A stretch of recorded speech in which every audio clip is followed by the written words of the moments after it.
Come on, Mike, let Gobert sit down, man. Y'all boys get up out of here, man. I'm out.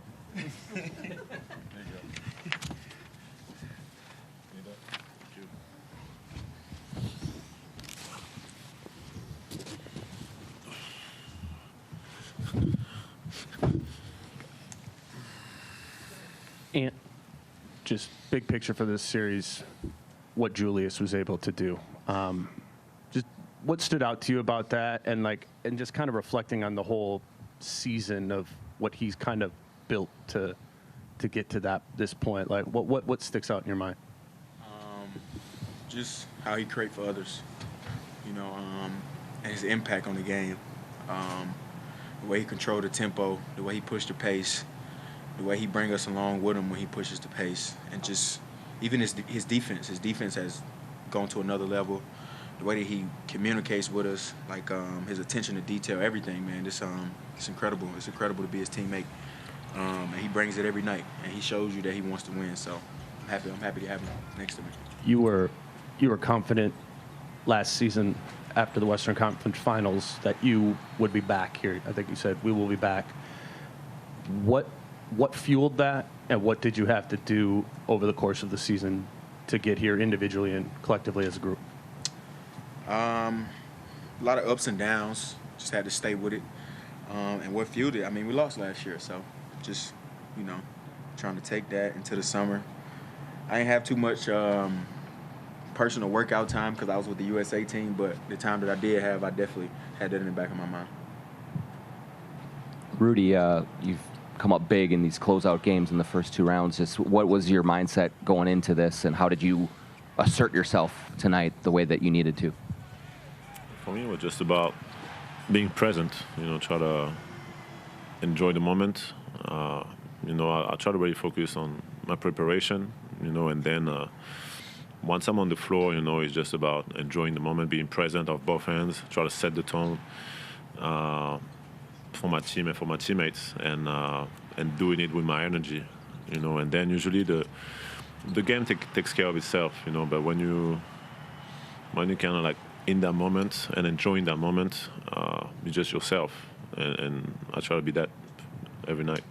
This was an entirely different ride to the conference finals from last year. Is there more satisfaction or anything just with all of the ups and downs that you guys went through that you stayed together and you're right back where you were last year? There's no satisfaction.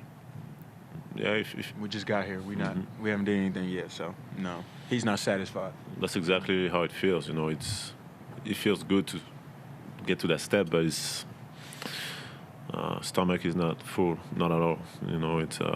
It's just one step, and in a way, last year it felt different because it was a game 7. We down I don't know how many at half, and we came back and won. So obviously, the adrenaline was different, right? But this year it's kind of like we sat down early in the season. We said we're gonna get back right where we left last year, and then we want to achieve our goal. And now we are halfway there. So it's we know that it's not gonna get easier at all, and we focused on that. And when you were talking about the Warriors earlier in the series, you talked about how they have a championship pedigree. What do you believe it says about your team, the way they were able to bounce back after game 1 and go on to win the series against a team with championship pedigree?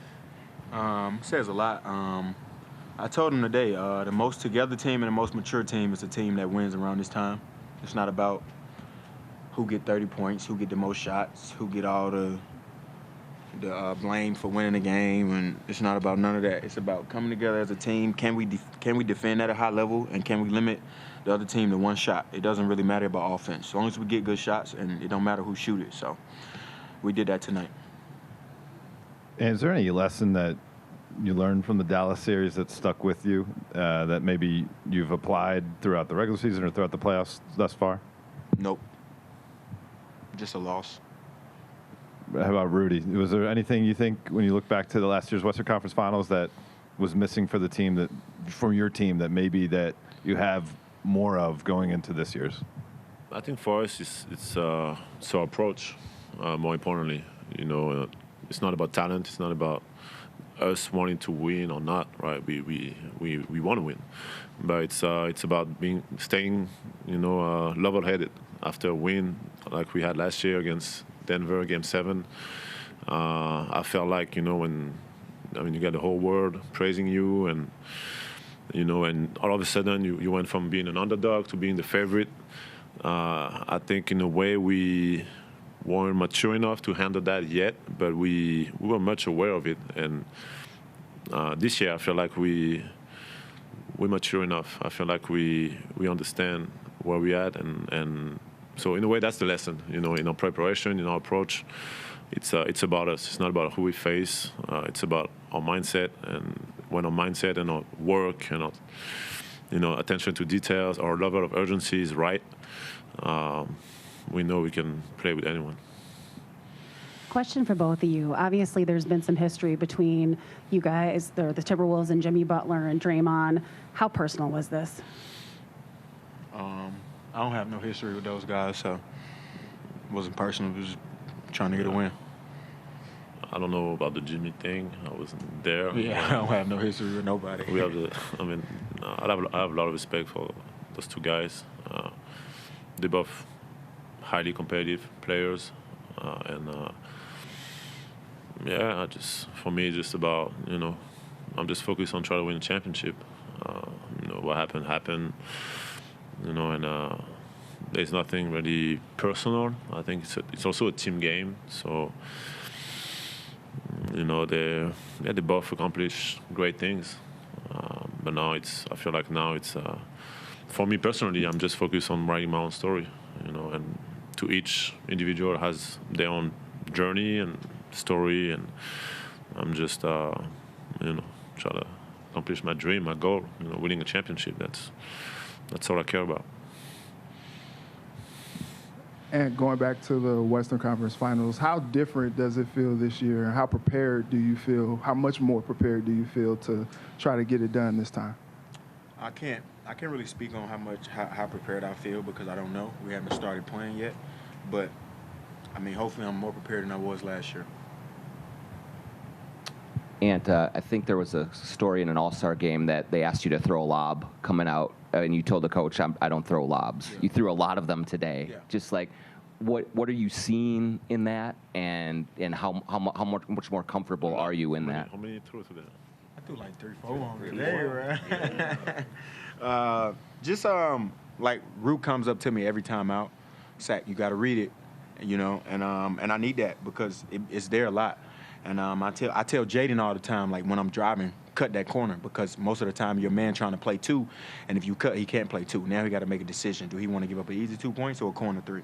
So just reading the game, and then Sehan's bringing the clips to me every time out when I'm out of the games and we watching it and I'm analyzing it. Just trying to break the game down for sure before I check back in. Rudy, big game for Mike Conley tonight.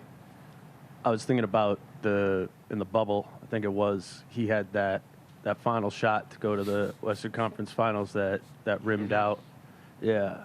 I guess for both of you guys, like to see him specifically get to this point, I know it means a lot to you, but I guess, Rudy, thinking back to that, and where you're at now, what does that make you think?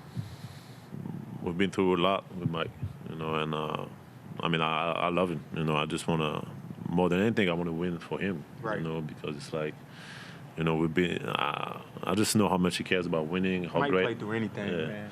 How great of a guy he is, and I want to say I want to do it for Joe, but I don't care about Joe actually. but for Mike Conley, man, he's the ultimate vet the best vet you can ask for, man. Plays through everything, never complains, always knows the right thing to say, always knows where to be. Yeah, and just great guy to look up to for sure. And you guys didn't need it tonight, but there have been a couple key points. Lakers fourth quarter, Game 4, Golden State Game 3, where you guys were down and in tough spots, and you had some really tough shots. What has it kind of been like figuring out when to take those and just the confidence to drill them when you guys really got to have them? Just trusting the work, man. I know I trust myself, so anytime I tell them, like, it's time for that. So they already know. They know what it is. Like, when I get in that mode, just give me the ball and try to get me open. I tell them all the time, like, you set a good screen, we're going to score. I promise you. So, Rudy, what is it like as a team, maybe when the chips are stacked against you guys, to almost have kind of like a get-out-of-jail-free card sometimes with some of the shots he can make? I mean, it's kind of like finding that balance for me. It's like I think now is compared to last year and the previous years, I think he's really finding a way to choose these moments and understanding momentum. Understanding like when to take them, maybe when not to take them, and also he's such a unique scorer and such a high confident player. I realize that sometimes you just gotta let him do his thing, and then sometimes gonna miss it, he's gonna make it, sometimes gonna miss it, but you gotta let him do his thing, and you gotta rely. I miss for later. But yeah, just communicate with him, but also let him do his thing and try to. I always tell him I'm gonna get you a good shot. I'm gonna make it easy for you to score, and also tell him a lot to not settle. He can shoot from almost anywhere, so I can understand why it's good for him to settle sometimes. But I'm also like, if you play percentages, when you get to the rim, first of all, it puts a lot of pressure on the other team, and we can get some much easier stuff. So he's been great at finding that balance and not settling, using both weapons. Rudy, you said this morning that you felt that this game was a big test for you guys. It seems like you guys are passing a lot of tests throughout this postseason. Have you seen enough from this group that leads you to believe that you guys are at a point where you believe you can win an NBA title? Yeah, our goal is the same. Our goal is the same, and like I said, it's about not getting too high, not getting too low. Being present, enjoying every single day, every single practice, every single game, and when the opportunity comes, just being ready. And tonight, our mindset was there, so I had zero doubt that we were gonna, pass that test. Now we halfway there, so it's almost like a new season starting. And I don't know if you saw, but your little guy Luka, who gave you the wristband, was here tonight. Yeah, he was fly as hell tonight. Yeah, I was just wondering, like, what does that mean to have that moment with him and to know that he looks up to you and he's giving you something? It means everything. It means the world to me. I was shooting, and his dad was holding him up, and I didn't realize it till like 2-3 minutes left when we was warming up, and then I seen him, and he was fly as. He had the glasses on, the jersey, the wristband. He was fly as hell tonight. Shout out Luka, man. I love Luka. Thanks, guys. Yeah. Thank you.